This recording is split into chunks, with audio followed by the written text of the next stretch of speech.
संदीप, शुक्रिया बातचीत के लिए। और मेरे साथ इंटक के भी हैं साथी जो मजदूरों के साथ, नरेगा शायद इनका डिपार्टमेंट है, सुरजीत आपके ही साथी हैं क्योंकि कई बार हमने इन्हीं झंडों के साथ आपको भी देखा है। क्या मानते हैं सरकार की कैसी मानसिकता है इस तरह से वर्ग अगर नीचे रहेगा तो? देखिए भारती भाई, मैं आपको बताऊं कि हमारे ये जो साथी हैं सेक्रेटेरिएट में भी हम काफ़ी टाइम तक बैठे थे, क्योंकि चाहे नगर पालिका के हैं चाहे ग्रामीण हैं, जो सफाई कर्मचारी हैं वो पूरे हरियाणा का ही परेशान हो रहा है। और ये सच्चाई है, भाई ने बताई है, जैसे संदीप ने बिल्कुल राइट बात है। 17 साल से शुरू में मेरे ख्याल में 4,000 रुपये से 3,500 रुपये से शुरू करके, और आज मेरे ख्याल में 12 कितनी देर है, आज की डेट हुई है 14,000 रुपये दे रहे हैं। तो 17 साल अगर कोई भी कर्मचारी किसी भी डिपार्टमेंट में आप लगा लीजिए, चाहे वो डीसी रेट पे ही है, उसके भी आज मेरे ख्याल में 40,000 रुपये से ऊपर तनख्वाह हो रही है, जबकि वो एक कुर्सी पे बैठ के मेडिकल सुविधाएं दी जाती इनको? ना, कोई मेडिकल सुविधाएं नहीं इनको, कोई बीमा वगैरह कोई बीमा वगैरह नहीं है। और सबसे बड़ी बात ये है कि ये देश का जो कचरा है ना, उसको उठाने का काम ये आदमी करते हैं। और ये सरकार जो इस पर, मैं आपको बताने लग रहा है, जो डीसी रेट पे एक कर्मचारी है, कोई भी कर्मचारी लगा लीजिए, वो 21-22,000 रुपये से लग के आज उसकी तनख्वाह भी 17 साल में जो पहले लगे थे हमारे साथी कुछ डीसी रेट पे थे, उनकी आज 40-45,000 रुपये तनख्वाह हो रही है। क्यों नहीं इन साथियों की आज तक ऐसा क्या है कि भाई 3,500 से 14,000 तक ये सीमित कर दिए हैं, उनको सरकारी सारी सुविधाएं मिल रही हैं। इन साथियों को किसी प्रकार की मेडिकल को ये खड़े सामने कोई सुविधा नहीं है। अगर हम काम करते समय जैसे सफाई करते हैं, गड्ढे की भी सफाई करनी पड़े है, कोई हादसा हो जाए तो कोई बीमा नहीं है। तो हम सरकार से जो है मांग करते हैं कि इन साथियों पर विशेष ध्यान दिया जाए, क्योंकि राज आनी जानी चीज होती है, और यही साथी जो सरकार को बनाने का काम करते हैं, और यही साथी सरकार को उखाड़ फेंकने का काम करते हैं। तो मैं सरकार को, आप सभी आपके चैनल के माध्यम से इन साथियों की तरफ से अनुरोध करता हूं कि जो हमारी सोमवार तक इन साथियों की एक ये हड़ताल चल रही है, इसी दौरान फैसला लिया जाए। और इनको बिल्कुल संदीप भाई की बात से सहमत हूं कि अगर पक्का नहीं किया जाता तो इनकी न्यूनतम जो वो है सैलरी है वह कम से कम 26,000 रुपये इनको दी जाए। अगर नहीं दी तो 2024 का चुनाव दूर नहीं है। दूसरी चीज, मैं इन साथियों को कुछ जानते भी होंगे, मैं जिला इंटक का अध्यक्ष हूँ, मजदूर संघ का, जिसके अंदर भवन के कई बार देखते हैं हम आपको, इनके भवन का है जो है सीमित है, या मनरेगा का, किसी भी साथी को कोई भी परेशानी है तो अधिकारियों के पास हम जाते हैं, ना तो लास्ट में हमारे पास में डंडा झंडा और आंदोलन के अलावा कोई चारा नहीं है।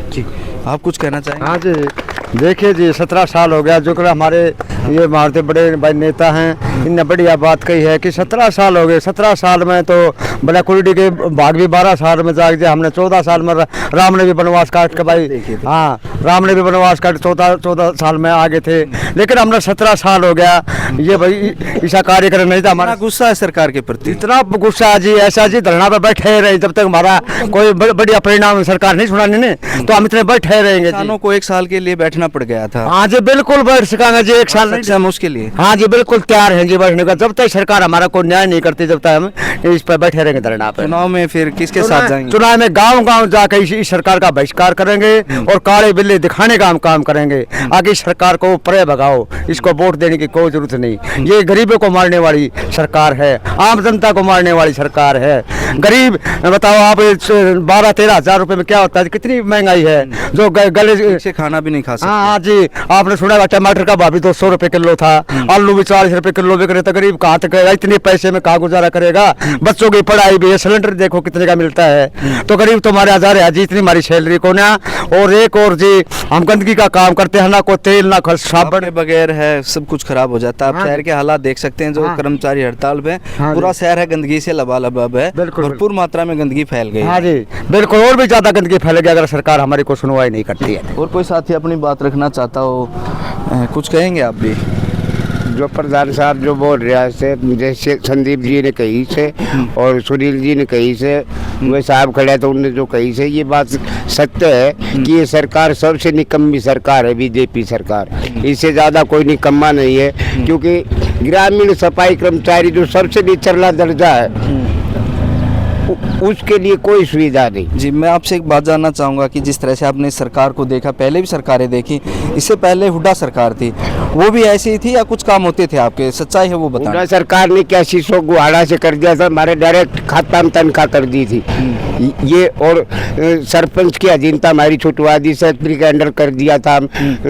हुड्डा सरकार ने जो हमारे को कच्चा कर छोड़ गई, वो अगर हमारे को वो पक्का कर जाती तो आज हमें ये दिन देखना नहीं पड़ता। उम्मीद है अगर हुड्डा सरकार आती है तो आपको पक्का कर सकती हैं।